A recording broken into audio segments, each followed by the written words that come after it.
Les syndicats du secteur éducation et sociale réunis en Assemblée générale ce 28 février 2024, les textes ratifiés par le pouvoir déchu dans le dit secteur remis en cause au cours de cette Assemblée générale.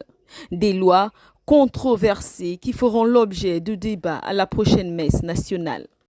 La préscolarisation a toujours été l'affaire du ministère des Affaires sociales parce que vous trouvez effectivement le préscolaire dans l'armée et c'est le ministère des Affaires sociales qui fournit ces structures de l'armée en personnel parce que c'est le ministère des Affaires sociales qui forme des éducateurs de jeunes enfants, ce qui est différent de la formation à l'ENI des instituteurs, c'est différent.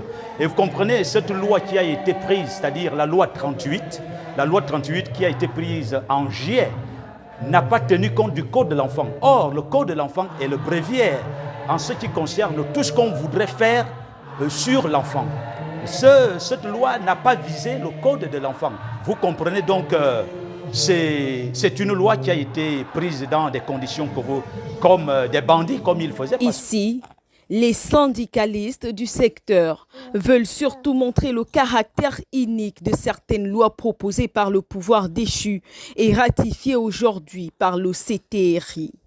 Les partenaires sociaux pointent du doigt le ministre de l'Éducation nationale qui tenterait ou aurait pour ambition de pérenniser des mauvaises pratiques mettant en mal la protection de l'enfance.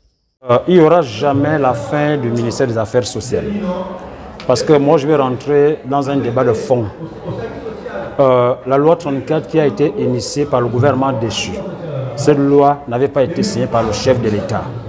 Cette loi avait été signée par quelqu'un qui a utilisé la signature du chef de l'État. Nous le savons parce que les médias nous en ont parlé.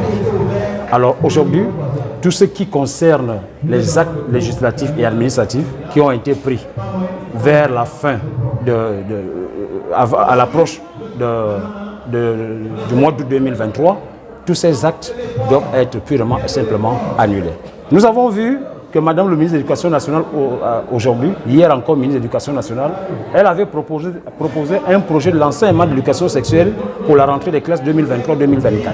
Avec l'arrivée du CTRI au pouvoir, est-ce que vous avez constaté que dans nos écoles primaires, on n'enseigne pas l'éducation sexuelle, homosexuelle à nos enfants? Un décret adopté de manière unilatérale malgré les nombreuses démarches entreprises par les partenaires sociaux. Il est à noter que le décret est sorti, mais le décret a été fait sans associer les experts d'éducation du ministère des Affaires sociales. Et donc nous avons été tous surpris de savoir que les CP, et aujourd'hui on parle même des actes garderies, vont maintenant du côté de l'éducation nationale.